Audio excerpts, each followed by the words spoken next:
All right. Hello and welcome, everyone. It has been a little while. This video is basically like a returning video, and I did not really make a going away video, and I know I didn't do that. All I've really been doing on the channel recently is making the dev stream breakdown stuff and the Borrow Katir videos, and I haven't really done much else. And this video is going to be talking about why that is. And that's mostly going to be going over ephemera, which are the new cosmetic in the game, if anyone didn't know, and the Nightwave. We're going to be kind of lightly touching on the Nightwave because it's really not the big part of this. But basically, this video is going to be talking about how I burned myself out on Warframe and how I usually avoid doing that and why it was so intense this time as opposed to the ways that it's been in the past that I have prevented it. And for that, let's talk about ephemera. For those that don't know what ephemera are, I have one equipped on Oberon right now. This is Seeding Step. It makes grass and stuff appear behind you, and it looks really fucking cool. I very much enjoy this ephemera. It is a really cool cosmetic. Now, here's the deal. I put this on Oberon, and then I have not played as Oberon outside of this orbiter since I got it. Why is that? It's because it was an exceedingly long process to get the ephemera that I do have, and I do not have all of them. So let's talk about it. Let's talk about how long it has taken me to acquire the ephemera that I have. I have Bleeding Body, Seeding Step, and Shocking Step. Now we're going to go in the order that I acquired these. Shocking Step and Freezing Step, which I do not have, come from the Exploiter Orb, which is the most recent Orb Mother boss fight that we have in the game. Took me 14 hours of farming that boss fight when it was at its shortest before they fixed the phase 1 making that fast thing. So I farmed for 14 hours to get Shocking Step, and I do very much like Shocking Step. This is by far my favorite ephemera, and it is the one that I wanted the most. If this was not the ephemera that I wanted the absolute most, I don't think I could have stood to grind for the 14 hours I did to get it. Moving on, I got Bleeding Body second. Bleeding Body, for everyone, takes 3.5 hours to get because it takes a very specific amount of the material you get from arbitrations every 10 minutes. So those 10 minutes, you need 21 of them. It takes about 3.5 hours for you to acquire the Bleeding Body ephemera. This is my least favorite ephemera of the ones that I have gathered so far. And then we have Seeding Step. Seeding Step also comes from arbitrations, and this took me roughly 6 hours, maybe 7 hours to acquire. Altogether, that is a lot of time. Granted, getting the Bleeding Body ephemera and the Seeding Step ephemera, they're both coming from arbitrations, so you can kind of combine those times to be 6 hours. But if you combine those times, that's still 20 hours of farming for the ephemera that I have, not counting the ones I don't have. If you count the ones I don't have, it's considerably longer. The ones I don't have are Smoking Body, which comes from Stalker at a 5% drop rate chance. I have not tried to farm for this stance yet, as I'm waiting for Borrow to show up with the beacons, so I can put a more directed farm on Stalker and probably make it considerably easier on myself.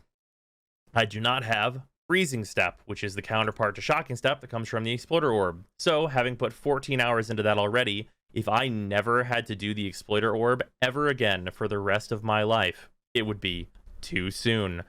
14 hours is simply too much for any of these ephemera. It's absurd. And it is worth noting that technically I was unlucky. I have a 6% chance for an ephemera to drop, period, and then a 50-50 on whether or not it's shocking or freezing. So let's call it a 3% chance. Even though that's not how that really works, let's call it 3%. That is way too low a chance for a 15-minute fight. A 15-minute fight with a 6% drop chance to get that is just poor. And this is my favorite ephemera. I love Shocking Step, and I hate Bleeding Body. But the main difference between these two ephemera is not their appearance, but the feeling that it gave me to be done with the farm. And this is really what I want to like grab a hold of in this video and really make clear is the feeling of these rewards.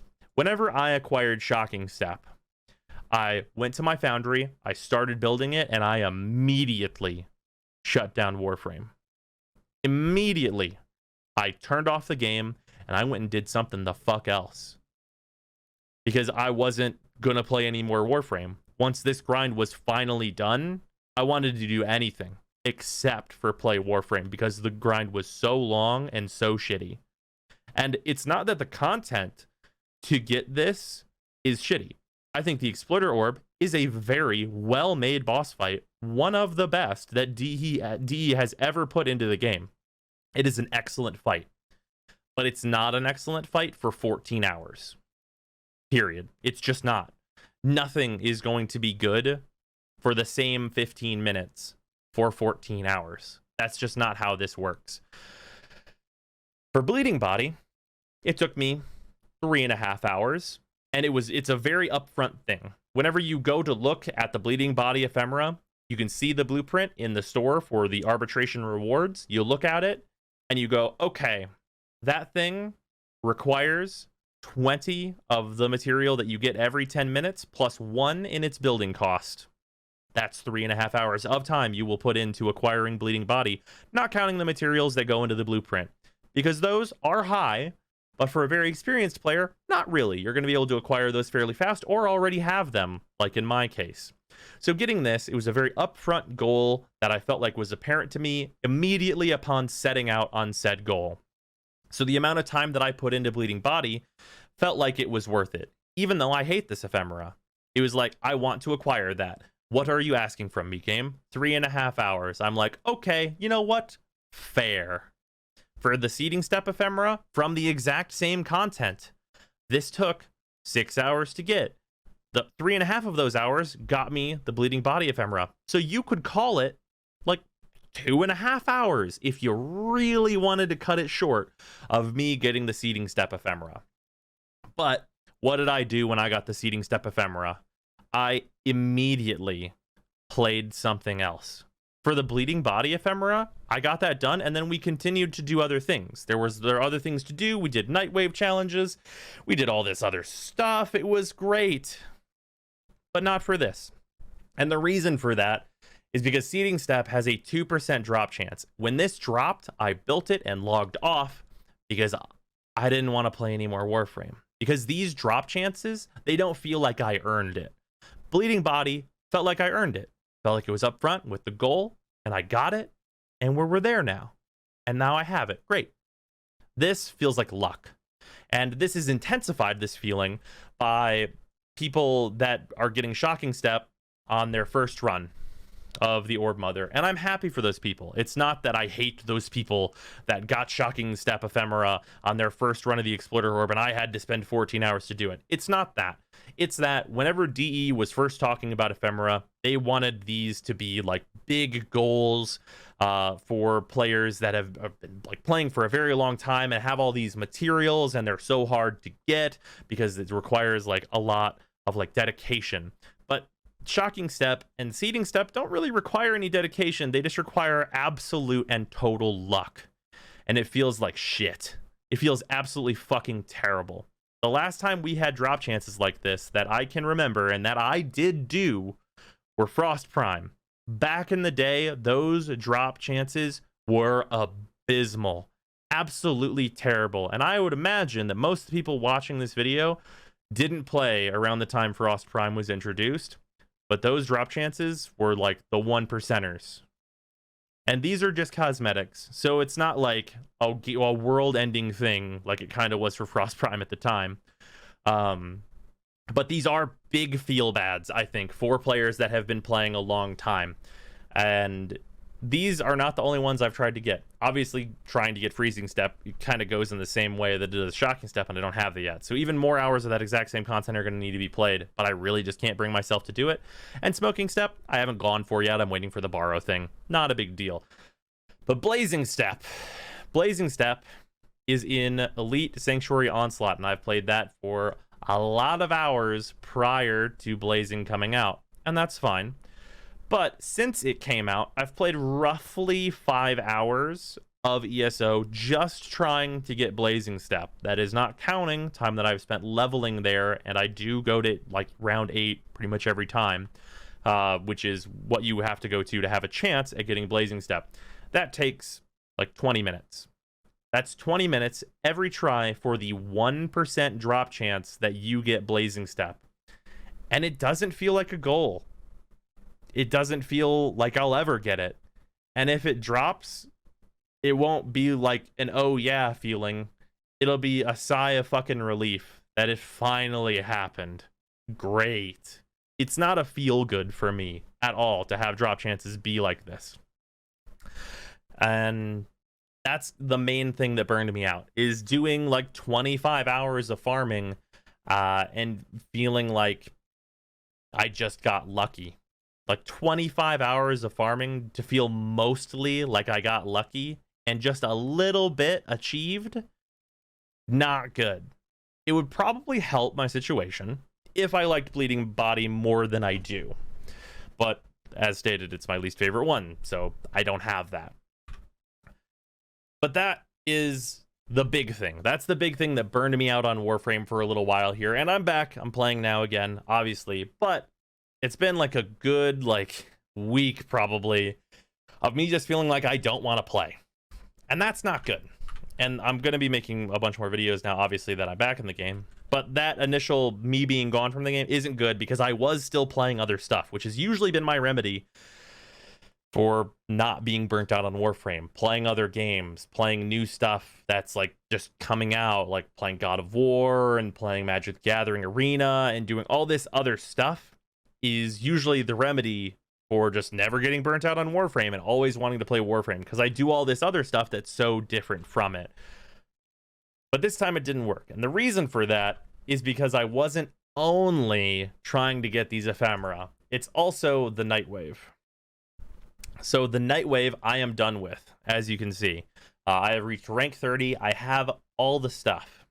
And now this, overall, I like the Nightwave. There are some issues here and there, but those small issues build up over the course of 6 weeks of doing a Nightwave. And once I got to the Saturn 6 armor bundle, and once my rewards all became 15 wolf credits per level, I stopped doing these. I'm not going to do any of these. Like, I'm not going to go through and do any of these that don't just happen accidentally. Like, that's just not going to happen, because I'm going to do other things that feel better than getting 15 wolf credits. I really think that the top end here, like once you get into these prestige ranks, is really horribly unrewarding, and that these wolf credit amounts to keep people engaged with it need to be at least 25. Like, absolute minimum, they need to be 25, and it would probably be better if they were 35. And that's a big gripe that I have with the Nightwave as it stands now. Overall, I think the Nightwave was really good, and there are a lot of good rewards in here that people will enjoy and are very useful for a lot of new players. But as a very experienced player, whenever I finished the Nightwave, I'm done doing the Nightwave. I'm not going to do it anymore. And I don't think that's good for it to be engaging content for DE to offer to players. I think the reaction from me, who I enjoyed like doing all of these challenges for the most part, and there's only like a few duds here and there, those duds building up over time, and I know it is the first Nightwave, of course, and it will get better as it goes on, almost certainly. But that stuff building up over time really did a number on me in terms of like burning me out on the game, especially because a lot of the challenges are very, very samey when you come back week after week to like extremely similar stuff. And it's very hard to make these varied but not feel like work, because there are some of these that do just feel like work. Like for this one, Kill Profit Taker with Friends, for a lot of people, this isn't like a thing they can just go do. And the with friends just compounds like the difficulty of this for some people, because they don't maybe have a lot of friends in the game and stuff like that. And it's the little things for a lot of people that I think really burn people on this. Like this one, complete 8 bounties in the Orb Valis. I've complained a million times that I think this should be bounty parts and be a higher number, like say maybe 20. so that you can do whatever bounty actually suits you best and has the rewards you might actually be looking for, as opposed to just running through the shortest possible bounty every single time for these things. But it's the little things like that in the Nightwave that add up. And I am going to be doing a bigger video on the problems that I have with the Nightwave. But this building up over the course of like the 6 weeks or so that it took me to finish it, really also compounded with the ephemera in terms of burning me out on the game for a little while. And that's basically what this whole video boils down to, is I just wanted to explain how I got burned out on Warframe, and that I am returned now, basically. There are going to be a bunch of videos. First and foremost is the one going over the Nightwave stuff and going a little bit more in depth on that. But I did just kind of want to put out a video explaining myself, basically, because I thought that that was important, because a lot of people ask me about burnout and how I deal with it, and I wanted to kind of go over how I got burned out and the reasons for that, and maybe hopefully some change happens with how the ephemera are handled. It does sound like with the next ephemera, the Eidolon ephemera, they are trying to push towards a more challenge oriented way for you to get the ephemera, like more of the bleeding body style. And I hope that's true, but I hope they go back and kind of change some of these things to maybe be a little bit more like safety netted on how long it's going to take to get these things. Like, for example, having it be like a certain amount of the toroids you get from the boss you can trade in to get one of the ephemera that it drops from the exploiter orb, or just some kind of thing to basically give you like a safety net or like a pity point on, like, okay, you've done this content for so fucking long and it hasn't dropped for you, so now you can just spend this currency to get the damn thing so that you don't just burn yourself out on the game. I think that that would be very, very helpful for a number of players, not just myself. So anyway, that's going to be the video for today. I know it is like not a super exciting video, but a lot of people might be interested in it. And I hope you guys have enjoyed it, I suppose. Basically, I'm back. I'm going to have videos and stuff coming out, mostly a lot of why would you use this that I need to catch up on. But I hope you enjoy those over the course of this week. And of course, the next dev stream is fast approaching, so there will be the video for that coming out as well. Anyway, I will see you guys later. Goodbye, everybody.